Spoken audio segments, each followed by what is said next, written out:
नमस्कार। राम भजन प्रांत घोष प्रमुख। आज 5 जुलाई से 12 जुलाई तक अपने प्रांत का ई घोष सप्ताह चलने वाला है। ई घोष सप्ताह घोष विभाग पंजाब के फेसबुक पेज पे सारे वादक पूरे हफ्ता अभ्यास करके अपलोड करेंगे। आज 5 जुलाई को आज से प्रारंभ होने वाला है। आज के मुख्य वक्ता आदरणीय श्री सुनील कुलकर्णी जी मूल निवासी नागपुर से हैं, शैशव काल से स्वयंसेवक हैं। इनकी शिक्षा MA MPhil B.Ed करके 7 वर्ष नागपुर के एक कॉलेज में अध्यापन कार्य किए। 1987 से प्रचारक बने। मार्च 2015 तक असम क्षेत्र के प्रचारक प्रमुख का दायित्व वहन किए। उसके बाद से अभी वर्तमान दायित्व अखिल भारतीय शारीरिक शिक्षण प्रमुख के दायित्व निभा रहे हैं। इनका मुख्यालय रायपुर छत्तीसगढ़ में है। सभी वादकों से आग्रह है कि इस फेसबुक पेज पे आप लाइव प्रसारित देख रहे हैं और इनका मार्गदर्शन अवश्य सुने और इनका लाभ उठाएं। गीत। चरैवेति चरैवेति यही तो मंत्र है अपना, नहीं रुकना नहीं थकना, सतत चलना सतत चलना, यही तो मंत्र है अपना, शुभंकर मंत्र है अपना। हमारी प्रेरणा भास्कर है जिसका रथ सतत चलता, युगों से कार्यरत है जो, सनातन है प्रबल ऊर्जा, गति मेरा धर्म है जो, भ्रमण करना, यही तो मंत्र है अपना, शुभंकर मंत्र है अपना। हमारी प्रेरणा माधव है जिनके मार्ग पर चलना, सभी हिंदू सहोदर है, जे जन जन को सभी कहना, स्मरण उनका करें और हम समय दे अधिक जीवन का, यही तो मंत्र है अपना, शुभंकर मंत्र है अपना। हमारी प्रेरणा भारत है भूमि की करें पूजा, सुजला सुफला सदा स्नेहा, यही तो रूप है उसका, जिए माता के कारण हम, करे जीवन सफल अपना, यही तो मंत्र है अपना, शुभंकर मंत्र है अपना। चरैवेति चरैवेति यही तो मंत्र है अपना, यही तो मंत्र है अपना, यही तो मंत्र है अपना। आत्मीय स्वयंसेवक बंधुओं, अपने पंजाब प्रांत का आज से ई घोष वर्ग प्रारंभ हो रहा है। हम सभी स्वयंसेवक अपनी कार्य पद्धति को अच्छी तरह से जानते हैं। रोज का एकत्रित आना, अभ्यास वर्गों में एकत्रित आना, कुछ कार्यक्रम करना, यह अपनी कार्य पद्धति है। अन्य समय होता तो इस ई घोष वर्ग के स्थान पर हम सब लोग एकत्रित आते, एक दूसरे से मिलते, हंसी मजाक चलती। यदि शिविर होता तो एक साथ रहने का आनंद हम लेते, एक दूसरे से हंसी मजाक करते और एक साथ रहने का, एक साथ भोजन करने का, एक साथ सोने का, वो एक आनंद ही कुछ अलग रहता है। ऐसे में कोई नया स्वयंसेवक यदि हमारे बीच में आता है तो वो भी इन 7 दिनों में इतना आत्मीय हो जाता है कि जब विदाई का क्षण आता है उस समय उसके आंखों में आंसू आ जाते हैं। यह विदाई उसके लिए बड़ी कष्टकर रहती है। यही अपने संघ की विशेषता है। लेकिन इस कोरोना महामारी ने अपना यह आनंद यह छीन लिया है और इसीलिए हमने इस ई घोष वर्ग का आयोजन किया है। साधारणतः इस सप्ताह में, इस घोष सप्ताह में हम कुछ रचनाएं सीखने वाले हैं। कुछ रचनाएं जो हमको नहीं आती है उसको सीखेंगे, जो आती है उसका अच्छे से हम अभ्यास करेंगे। लेकिन एकत्रित आना हमारे लिए संभव नहीं है, कारण कोरोना यह महामारी इस प्रकार की है कि वो एकत्रित आने नहीं देती है और इसलिए उसके साथ में अपना युद्ध तो शुरू है। उस युद्ध का ही एक रणनीति, युद्ध के लिए, युद्ध करने के लिए एक रणनीति, इसलिए हमने इस ई वर्ग का आयोजन किया हुआ है। अब संकट तो आते ही रहेंगे, उस संकट से सामना करते हुए किस प्रकार अपना कार्य आगे बढ़ाना है इसको हम अच्छी तरह से जानते हैं। कारण संघ के जन्म काल से ही संकटों की मालिका अपने पीछे पड़ी हुई है। एक बार नहीं, 2 बार नहीं, 3 बार अपने ऊपर सरकार ने बंदी लाई, लेकिन उस बंदी में भी अपना कार्य चलते रहा। फिर कुछ गलतफहमी के कारण या मीडिया के गलत प्रचार के कारण हमारे ऊपर रोज आज भी बहुत सारे आरोप होते रहे हैं। उस आरोपों को भी हम सहन कर रहे हैं और इसके बीच में अपना कार्य चल रहा है। आज हम एकत्रित नहीं आ रहे हैं, इसलिए हमने फिर पारिवारिक शाखा शुरू कर दी। ऐसे ई घोष वर्ग, ई अभ्यास वर्ग, ये सारे शुरू किए हैं और अपना कार्य यह व्यवस्थित रूप से चल रहा है। महाभारत में एक कहानी आती है कि जब अश्वत्थामा ने पांडवों के ऊपर नारायणास्त्र का प्रयोग किया, उस समय भगवान कृष्ण ने सबको बताया कि इस अस्त्र की विशेषता यह है कि जो जिस वाहन पर है उस पर यह आक्रमण करेगा, इसलिए अपने वाहन छोड़कर नीचे उतर जाओ तो यह अस्त्र अपने आप शांत हो जाएगा। बाकी सारे योद्धा तो उतर गए, लेकिन भीम उतरने के लिए तैयार नहीं था। जब नारायणास्त्र ने देखा कि बाकी सब लोग तो उतर गए हैं, इसलिए उसने सबको छोड़कर भीम जो अपने रथ पर था उसके ऊपर अपना मोर्चा घुमाया। जब भगवान कृष्ण ने देखा कि भीम उतरने के लिए तैयार नहीं, तो जोर जबरदस्ती उसको खींचकर वे रथ के नीचे उसको खींच कर लाए। तब कभी यह नारायणास्त्र शांत हो गया, उसने किसी को नहीं मारा। यह कोरोनास्त्र भी इसी प्रकार का है। यह कोरोनास्त्र समूहों के ऊपर आक्रमण करता है और इसलिए इससे लड़ने की रणनीति इस नाते से संघ ने निश्चित किया कि हम ठीक है, हमारी जो एकत्रित आने की कार्य पद्धति है इसको हम बदल देंगे। अब हम परिवार के रूप में एकत्रित आएंगे या इस प्रकार के ई वर्ग के माध्यम से हम एकत्रित आएंगे और अपना कार्य हम आगे बढ़ाते रहेंगे। हमारा विश्वास है कि इस ऐसे फिजिकल डिस्टेंसिंग के कारण हम कोरोना को हटाएंगे, उसको समाप्त करेंगे, यह कोरोनास्त्र शांत हो जाएगा। अपना वादन आज से शुरू हो जाएगा। पाठ्यक्रम में जितनी रचनाएं दी है उसका अभ्यास हम करेंगे।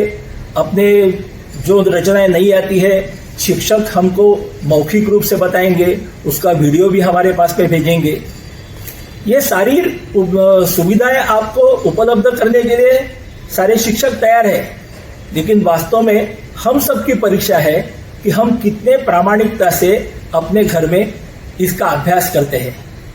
एक तो प्रामाणिकता की भी परीक्षा है, एकाग्रता की भी परीक्षा है। कारण घर में रहकर उस अपने वादन पर एकाग्रता करना यह थोड़ा सा मुश्किल जाएगा। उसके लिए विशेष रूप से आपको समय निकालना पड़ेगा, परिश्रम करना पड़ेगा उसके लिए। कारण 7 दिन में इतनी सारी रचनाएं आपको अच्छी तरह से बजाने आनी चाहिए, ये शुद्ध बजाते आनी चाहिए, ये भी आपको देखना है, और कंटिन्यूअस बजाते आनी चाहिए, ये भी आपको देखना है। जो रचना नहीं आ रही है उसको सीखना भी है, और इस सब के लिए आवश्यक है परिश्रम, एकाग्रता और प्रामाणिकता। मेरा विश्वास है कि आप सब लोग प्रामाणिकता से 7 दिन सतत अभ्यास करेंगे, ज्यादा से ज्यादा समय इसके लिए देंगे, और फिर एक कुशल वादक इस नाते से आप पहचाने जाओगे। कभी कभी इस अभ्यास के दिनों में एक क्षण ऐसा भी आएगा कि आपको दी हुई रचना जो नहीं आ रही है उसको सीखने में कठिनाई आ जाएगी। शिक्षक आपको बताएंगे लेकिन आपके वाद्य से वो स्वर नहीं निकलेगा। शंख में जिस स्वर की आवश्यकता है 5वां स्वर है तो 5वां स्वर निकल नहीं रहा है, तीसरा ही निकल रहा है। बार बार प्रयास करने के पश्चात भी आपका यदि वो स्वर निकलता नहीं है तो फिर निराशा आपके सामने आ जाएगी, और फिर आप बोलेंगे कि ठीक है छोड़ दो इसको, जितना आता है उतना ही मैं करूंगा।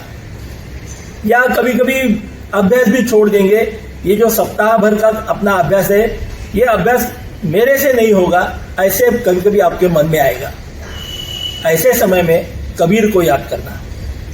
कबीर कहता है कि अब करत अभ्यास के मूढ़मति होत सुजान, रसड़ी आवत जावत के सिल पर पड़त निशान। इसको हमने भी बोला, करत अभ्यास के वादक होत सुजान, बार बार बजावत के रचना आवत जान। यह सूत्र यदि हम निश्चित मन में रखते हैं कि बार बार रचना बजाते वह रचना आएगी ही, निश्चित रूप से आएगी। केवल उसके पीछे पड़ना पड़ेगा। घोष अपना एक पैशन यदि हो जाता है, एक जुनून यदि अपना हो जाता है कि मुझे यह सीखनी है, तो फिर यह रचना निश्चित रूप से आपको आएगी। और इसलिए कभी निराश नहीं होना, उसके पीछे पड़ना, तो फिर एक अच्छे वादक के नाते से आप माने जाओगे। अब ये जो वर्ग हमने रखा है या सप्ताह का अभ्यास वर्ग रखा है, इसका उद्देश्य क्या है, किस लिए ये किया है, इसको यदि हमने अपने मन में निश्चित कर लिया तो फिर निराशा तो आएगी नहीं, उल्टा सीखने में और ज्यादा उत्साह हमारा बढ़ जाएगा। इसके 2 कारण हैं। एक कारण ऐसा है कि संगीत का जो महत्व है ये तो हम सब लोग जानते हैं। सामर्थ्य उसका इतना है कि नेपोलियन को एक बार अनिद्रा का बीमार हो गया था, अनिद्रा के रोग ने उसको जकड़ लिया था। तब भारत के एक संगीताचार्य उन्होंने उसको पुरिया धनश्री उसको गाकर सुनाया, और आश्चर्य ऐसा हुआ कि 5 मिनट में नेपोलियन बहुत गहरी नींद में सो गया। ये संगीत का एक महत्व है, और इसलिए संगीत अपनी बेचैनी दूर करता है, संगीत मन को शांत करता है। आज लॉकडाउन के कालखंड में हम घर घर में देखते हैं कि घर घर बैठे लोग बेचैन हो रहे हैं।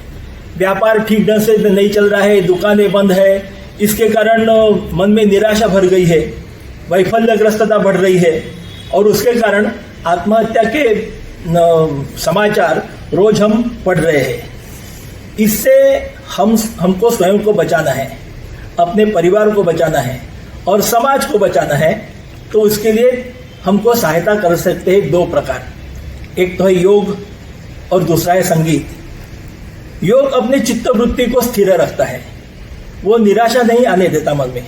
इसलिए रोज योग का हम थोड़ा योग करेंगे तो मन अपना स्थिर रहेगा, और ये जो वैफल्यग्रस्तता है यह बदल जाएगी।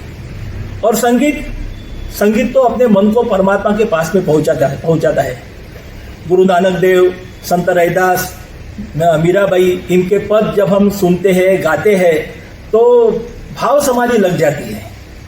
और इसका परिणाम केवल मानव के ऊपर नहीं तो पशु पक्षियों के ऊपर भी होता है। संगीत का यह परिणाम एक अद्भुत आश्चर्यकारक परिणाम है लेकिन यह सत्य है। एक रामायण की कहानी बताते हैं कि एक बार नारद और तुम्बरु ये दोनों भी परम वैष्णव, भगवान विष्णु जब शेषशैया पर जब सोते थे, रात को सोने के लिए जाते थे, तब तुम्बरु गाना गाकर उनको लोरी गाकर उनको सुलाते थे। और नारद सुबह सुबह भोर हो गई कि वो प्रभाती गीत गाकर उनको उठाते थे। ये दोनों का संगीत भगवान विष्णु को बहुत प्रिय था।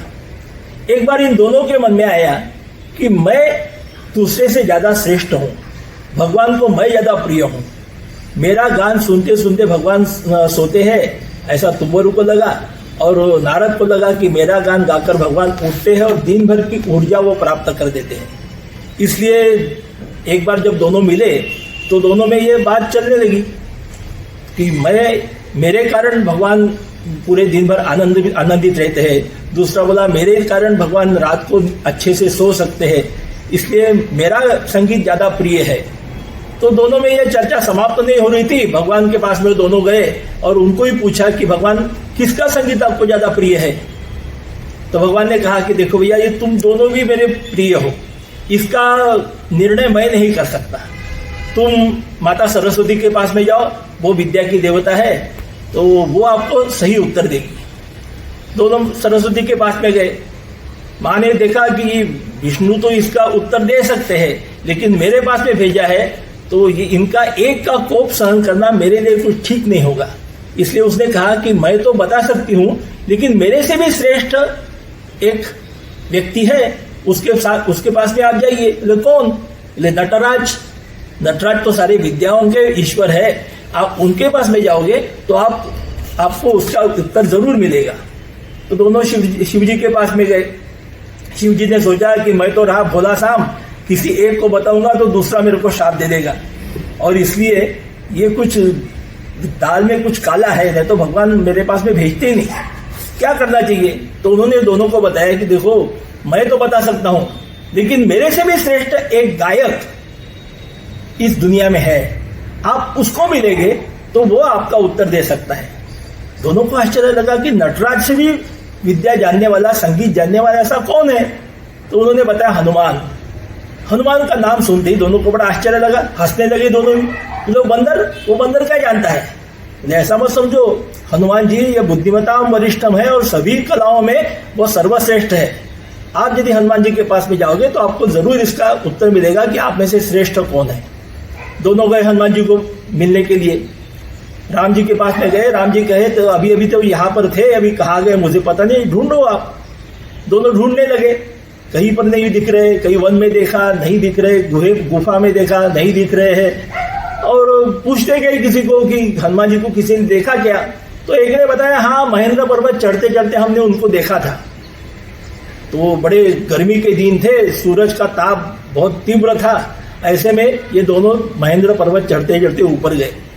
दोनों को भी बड़ा गुस्सा आ रहा था कि ऐसे धूप में इस बंदर को इतनी भी बुद्धि नहीं कि थोड़े शांत कहीं जंगल में बैठ जाए, वहां पर तपश्चर्या करे। महेंद्र पर्वत पर चढ़ने की क्या आवश्यकता थी? और ऊपर जाकर देखे तो वास्तव में एक बड़े पत्थर पर हनुमान जी बैठे हैं और श्री राम जय राम का जप कर रहे हैं। दोनों ने उनको बुलाया, हनुमान जी उठो, हम आए हैं। हनुमान जी ने आंखें खोले, देखे तो ये दोनों परम वैष्णव सामने खड़े हुए हैं। आश्चर्य लगा उनको, तत्क्षणात नीचे उतर आ गए और पूछा कि आप इतने ऊपर आने का कष्ट क्यों किया? मुझे बुला लिया रहता। ठीक है, अभी हम आए हैं तो हमारी समस्या समाधान करो। हनुमान जी मुझे मैं क्या समस्या समाधान कर सकता हूँ? तो उन्हें बताया कि हम दोनों में से कौन श्रेष्ठ गायक है ये तुमको बताना है। हनुमान जी ने मन में सोचा, बुद्धिमता वरिष्ठम तो थे ही, तो मन में सोचा कि इन दोनों को अहंकार हो गया है, इस अहंकार को समाप्त करना चाहिए। लेकिन बोले ऐसा कि देखो, मैं तो ठहरा बंदर, मुझे तो इस संगीत का कुछ जानता नहीं, मैं जानता नहीं हूँ, लेकिन मैं एक काम करता हूँ। बोले क्या? तो तुम्बुरु के पास में एक ये रहती है, करताल रहते हैं, और नारद के पास में वीणा रहती है। उसने नारद की वीणा मांग ली हनुमान जी ने, और तुम्बुरु के करताल मांग लिए, और फिर बैठकर उन्होंने राम जी का एक भजन शुरू किया। वो भजन इतना सुंदर था कि सारा परिवेश बदल गया। दोनों को अनुभव हुआ कि जो गरम गरम हवाएं बहती थी वो ठंडी होकर बहने लगी है। सारा आजू बाजू का वातावरण सुहावना होने लगा और उन्होंने देखा कि नीचे से पशु पक्षी आकर हनुमान जी के सामने बैठकर वो उनको सुन रहे हैं। सुन तो केवल रहे हैं, इतना ही नहीं तो अपने खुद को वो भूल गए हैं। शेर आ रहा है, शेर के दो पैर के बीच में बकरी बैठकर उनका गान सुन रही है। बकरी को पता नहीं मेरे ऊपर शेर है, शेर को पता नहीं मेरे नीचे बकरी है।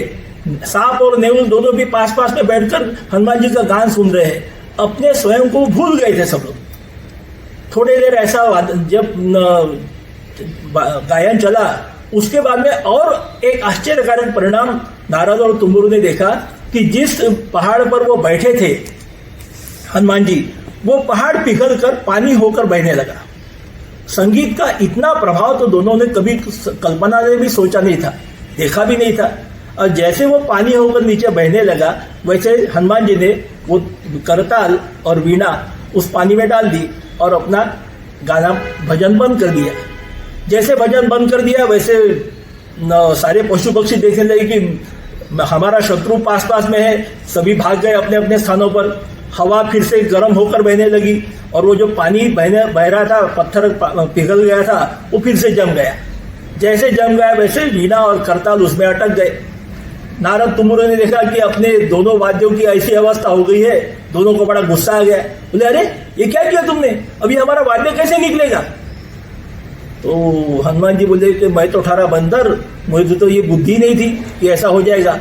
अब ऐसा करो, आप में से जो श्रेष्ठ है उसने गाना गाओ और इस पत्थर को पिघलाओ, अपना वाद्य ले लो। दोनों में से जो श्रेष्ठ है वो ये कर सकेगा। अब दोनों के दिमाग में ट्यूबलाइट चमक गया कि ये तो अपनी परीक्षा ले रहा है। तो फिर दोनों ने कहा कि ठीक है, पहले मैं परीक्षा देता हूं, ऐसा तुंबुरु जी ने कहा और तुंबुरु जी ने गाना शुरू किया। बहुत सुंदर विष्णु जी का भजन एक गाया। हनुमान जी की तो समाधि लग गई, लेकिन वो परिणाम दिखा नहीं। हवा कुछ ठंडी नहीं हुई, नीचे से कोई पशु पक्षी ऊपर नहीं आए, पत्थर पिघलने की तो दूर की बात। आधा घंटा गाने के पश्चात जब परिणाम दिखा नहीं, तब नारद जी ने कहा कि नहीं, तुंबुरु जी ने कहा कि मैं हार गया। नारद जी को कहा कि आप ही श्रेष्ठ हो। नारद जी बोले, रुको अभी मुझे परीक्षा देने दो। और उन्होंने भजन शुरू किया। उनका भी भजन बहुत सुंदर था। फिर से हनुमान जी की समाधि लग गई, लेकिन वो परिणाम देखा नहीं। कोई हवा ठंडी होकर नहीं बहने लगी, कोई पशु पक्षी ऊपर नहीं आए, पत्थर तो पिघलने की बात दूर हो रही। आखिरी में थक कर उन्होंने भी कहा कि नहीं, ये हमसे संभव नहीं है, हम श्रेष्ठ नहीं है। तब पहली बार हनुमान जी ने दोनों को कहा कि देखो, ये जो विद्या है, यह विद्या हमको भगवान ने दी हुई है और इसलिए इस विद्या का उपयोग उसके लिए ही करना चाहिए। भगवान के लिए ही हम यदि उसका उपयोग करते हैं तो ही इस विद्या को और हम आगे बढ़ा सकते हैं। नहीं तो केवल अपना अहंकार बढ़ जाएगा, विद्या जैसे कि वैसे ही रहेगी। संघ ने यही सोचा है, ये जो विद्या है, इस विद्या को हमको, इसका उपयोग सारे समाज के लिए, सारे देश के लिए हमको करना है। ये विद्या का महत्व हम सब लोग तो जानते हैं, संघ भी जानता है। और इसलिए आज के इस कोरोना के वैफल्यग्रस्त अवस्था में सभी लोगों के मन की यह वैफल्यग्रस्तता दूर करने के लिए इस संगीत का उपयोग हमको करना है। इसीलिए यह ई घोष वर्ग हमने रखा है। अभी इस ई घोष वर्ग में 7 दिन आप अपने अपने घरों में वाद्य का वादन करेंगे। उस वादन से जो लहरियां निकलेगी, उस लहरी के कारण आपके मन की और आपके परिवार के मन की अवस्था यह आनंदमय हो जाएगी। जो वैफल्यग्रस्तता घर में यदि कहीं है तो वो दूर हो जाएगी। सभी आनंद से सारा वातावरण आनंदमय हो जाएगा। इसको जो जो सुनेगा, आपके आजू बाजू के लोग जो जो सुनेंगे, वे सारे लोग आनंदित हो जाएंगे। और इसलिए वैफल्यग्रस्तता दूर करने के लिए भी अपने इस ई घोष वर्ग का उपयोग होने वाला है। और इसलिए मेरी आप लोग सब लोग से प्रार्थना है कि जब ये 7 दिन आप उसका वादन करोगे तो बड़े प्रामाणिकता से, जितना समय आप अधिक दे सकेंगे उतना समय इसका वादन कीजिए, तब सारा वातावरण अच्छा हो जाएगा। ऐसा मेरा एक मानना है। यह इस वर्ग का पहला उद्देश्य है। दूसरा उद्देश्य घोष यह हम अपने संघ में भारत माता के पूजन का एक साधन मानते हैं और इसलिए घोष के माध्यम से समाज को संगठित करना और उनको इस वादन के साथ में उनकी उन्नति करना। प्रतिज्ञा में हमने कहा है कि अपना पवित्र हिंदू धर्म, हिंदू संस्कृति और हिंदू समाज का संरक्षण कर हिंदू राष्ट्र की सर्वांगीण उन्नति करने के लिए हम राष्ट्रीय स्वयंसेवक संघ के घटक बने हुए हैं। तो सर्वांगीण उन्नति करनी है तो संगीत में भी उनकी उन्नति, यह भी अपना कर्तव्य है और इसलिए इस घोष के माध्यम से समाज का यह भी अंग उन्नत हो, इसका प्रयास हम सब लोग करने वाले हैं। और इसलिए आनक, पणव, शंख, श्रृंग, इन सारे वाद्यों के वादन से समाज की जो सज्जन शक्ति है, उन सज्जन शक्ति को हमको संगठित करना है। वो यदि संगठित हो जाती है तो दुर्जन शक्ति अपने आप दुर्बल हो जाएगी और फिर इस सज्जन शक्ति के सहारे हम अपना जो लक्ष्य है अपने भारत माता को वैभव संपन्न करने का, उसको हम पूरा कर सकते हैं। अपना घोष में जब हम संगीत जो बजाते हैं, यह एक रण संगीत है और इसलिए रण संगीत बजाते बजाते लोगों की भाव समाधि तो नहीं लगती है, लेकिन लोगों के मन में उत्साह आता है। ये रण संगीत का वैशिष्ट्य है। महाभारत में जो भगवत गीता भगवान कृष्ण ने बताई, उसमें पहले अध्याय में ही एक श्लोक आता है, ततः शंखाश्च भैर्यश्च पणवानक घोमुखः सहसैवाभ्यन्यन्त सशब्दस्तुमुलो भवत्। संजय कहता है कि शंख, भेरी, आनक, पणव, इन सब का जो आवाज हो गया, इतना प्रचंड आवाज था, उसके कारण सारा वातावरण उस आवाज से भर गया था। और फिर वो अलग अलग वीरों के कौन से शंख थे, इन शंखों का नाम बताता है। पांचजन्यम ऋषिकेशो, देवदत्तम धनंजया, पौंड्रम दद्मो महाशंख, ऐसे सारे, अनंत विजयम, राजा कुंती पुत्रो युधिष्ठिर, सारे नाम शंखों के बताता है। और आखिर में कहता है कि सघोषो धारत राष्ट्रानाम हृदयानि वेदारय। ये जो सब शंखों का आवाज, पणव का आवाज, आनक का आवाज, ये सारे आवाजों के कारण पांडवों के सैनिकों के मन में उत्साह भर गया और उन आवाजों के कारण धारत राष्ट्रानि वेदारयत, जो धारत राष्ट्र थे, मैंने कौरव थे, उन कौरवों के हृदय में भयकंप मच गया। वे डरने लगे कि इतना प्रचंड आवाज हो रहा है। ये अपना भी अनुभव है। अपना जब संचलन जाता है तब आपने भी यह अनुभव किया होगा कि संचलन जाते जाते किसी चौक में आ जाता है, तो उस चौक में आते ही घोष जैसा चौक में आता है, वैसे भारत माता की जय के नारे, जयकारा लगने लगते हैं। संचलन आने के पूर्व यदि आप उस चौक का निरीक्षण करोगे तो वहां पर ऐसे ही बैठने वाले और दंगा मस्ती करने वाले ऐसे कुछ युवक आपको दिखेंगे। लेकिन जैसे संचलन आता है और घोष वहां पर पहुंचता है, भारत माता की जय के नारे लगते हैं, तो ये सारे जो अभी तक चुपचाप बैठे हुए सज्जन व्यक्ति रहते हैं, वे बड़े उत्साह में आते हैं, वे घोषणा देते हैं। और जो दंगा मस्ती करने वाले जो युवक रहते हैं, वे चुपचाप हो जाते हैं। ये अपना अनुभव है। और इसलिए ये दुर्जन शक्ति के मन में भय निर्माण करना और सज्जन शक्ति को जागृत करके उनका संगठन करना, यह जो अपना घोष का उद्देश्य है, इसको पूर्ण करने के लिए अपने सारे स्वयंसेवक सक्षम बने। इसलिए यह घोष का एक ई सप्ताह हमने शुरू किया है। अब हम सब लोग इस लॉकडाउन में जो ये समय हमको मिला है, इसको अवसर मानकर यदि अपनी गुणात्मकता बढ़ाने का प्रयास करेंगे तो जरूर हम उसमें यशस्वी हो जाएंगे। और फिर लॉकडाउन उठने के पश्चात जो जो हमने सीखा है उसको हम समाज को भी सिखाएंगे, तो समाज की भी उन्नति होगी। अपने भारत में यह एक शाप ही है कि जो जो हमको आता है उसको हम दूसरों को सिखाने में बड़ा आलस्य करते हैं। और इसलिए जो इतिहास में हम दीप राग का नाम सुनते हैं, मेघमल्लार राग का नाम सुनते हैं, ये सारे राग अभी भी तो है, लेकिन उसका परिणाम दिखता नहीं है। किसी ने दीप राग गाया तो उसके कारण दीप जलता नहीं है, मेघमल्लार राग गाया तो बारिश नहीं आती है। इसका कारण क्या है? इसका कारण यह है कि जिसको ये आता था उसने वो यह कला दूसरे को सिखाई नहीं, ये राग कैसे गाने से दीप जलता है, कैसे गाने से बारिश आती है, ये यदि वो दूसरों को सिखाते तो आज भी उसी प्रकार का परिणाम देखने के लिए मिलता। लेकिन उन्होंने वो सिखाया नहीं किसी को, उनके मृत्यु के साथ में वो विद्या भी चली गई।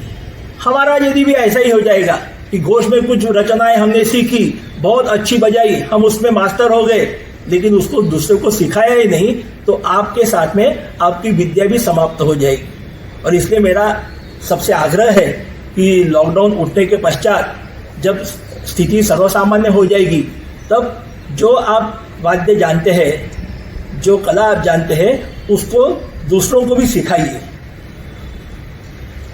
यदि आप अपने शाखा में सिखाते हैं या किसी घोष का वर्ग लगाकर उसमें सिखाते हैं, जैसे अपनी कार्य पद्धति है उस कार्य पद्धति के अनुसार दूसरों को आप लोगों ने सिखाना चाहिए, ऐसा मेरा सबसे आग्रह है।